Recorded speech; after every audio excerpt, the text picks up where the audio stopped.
Welcome to the 13th day of reading the Bible in a year. And the microphone's there. It's right under my chin. Yeah, I've got a new microphone if you didn't notice. It's kind of this thing here. A little bit annoying, but that's all right. And I am reading for the third reading today, Mark chapter 13. Because it's the 13th day of the Bible in a year, yeah, I've spent 45 seconds just talking about this same thing 3 times in a row. Right. Jesus predicts the destruction of the temple. Then as he went out of the temple, one of his disciples said to him, "Teacher, see what manner of stones are and what buildings are here." And Jesus answered him and said to him, "Do you see those great buildings? Not one stone shall be left upon another that shall not be thrown down. The signs of the times and the end of the age." Signs of the times and the end. Now, as he sat on the Mount of Olives opposite the temple, Peter, James, John, and Andrew asked him privately, "Tell us, when will these things be? And what will be the sign when these things will be fulfilled?" And Jesus answered them, began to say, "Take heed that no one deceives you, for many will come in my name, saying, 'I am he,' and will deceive many. But when you hear of wars and rumors of wars, do not be troubled, for such things must happen, but the end is not yet. For nation will rise against nation, and kingdom against kingdom, and there will be earthquakes in various places, and there will be famines and troubles. These are the beginnings of sorrows. But watch out for yourselves, for they will deliver you up to councils, and you will be beaten in the synagogues, and you will be brought before rulers and kings for my sake, and as testimony to them.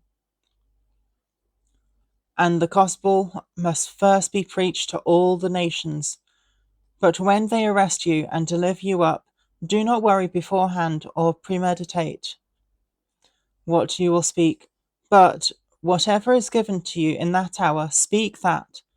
For it is not who speak, but the Holy Spirit. Now, brother will betray. That psalm has twisted my tongue a bit too much. Now, brother will betray brother to death, and a father his child, and children will rise up against their parents and cause them to be put to death. And you will be hated by all for my name's sake. But he who endures to the end shall be saved. The great tribulation. So when you see the abomination of desolation spoken by Daniel the prophet standing where it ought not, let the reader understand. Then let those who are in Judea flee to the mountains. Let him who is on the housetop not go down into the house, nor enter to take anything out of his house. And let him who is in the field not go back to get his clothes. But woe to those who are pregnant and those who are nursing babies in those days. And pray that your flight may not be in winter, for in those days there will be tribulation, such as has not been since the beginning of the creation, which God created until this time, nor ever shall be. And unless the Lord has shortened those days, no flesh would be saved, but for the elect's sake, whom he chose, he shortened the days. Then if anyone says to you, "Look, here is the Christ," or "Look, he is there," do not believe it. For false Christs and false prophets will rise and show signs and wonders to deceive, if possible, even the elect. But take heed. See, I have told you all things beforehand. The coming of Son of Man. But in those days, after the tribulation, The sun will be darkened, and the moon will not give its light. The stars of heaven will fall, and the powers of in the heavens will be shaken. Then they will see the Son of Man coming in the clouds with great power and glory. And then he will send his angels and gather together his elect from the four winds, from the farthest part of the earth to the farthest part of heaven. Parable of the fig tree. And this is all Jesus speaking, because it's all red letters. Now learn this parable from the fig tree. When its branch has already become tender and puts forth leaves, you know that summer is near. So you also, when you see these things happening, know that it is near at the doors. Assuredly, I say to you, this generation will by no means pass away. Assuredly, I say to you, this generation will by no means pass away till all these things take place. Heaven and earth will pass away, but my words by no means will pass away.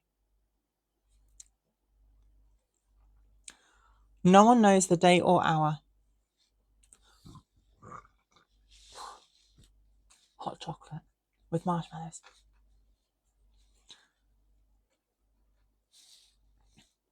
But on that day and hour, but of that day and hour no one knows, not even the angels in heaven, nor the Son, but only the Father.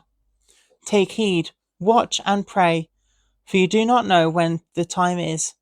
It is like a man going to a far country, who left his house and gave authority to his servants, and to each his work, and commanded the doorkeeper to watch. Watch therefore, for you do not know when the master of the house is coming, in the evening, at midnight, the crowing of the rooster in the morning, lest coming suddenly he finds you sleeping. And what I say to you, I say to all, watch. Right.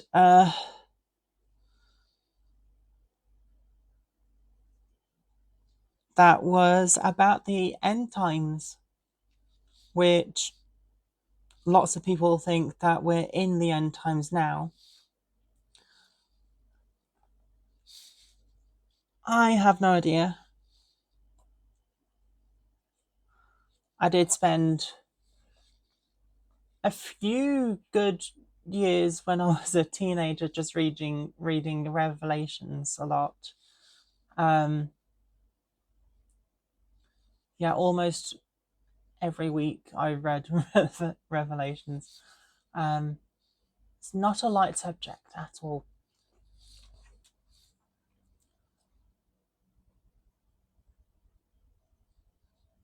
Yeah.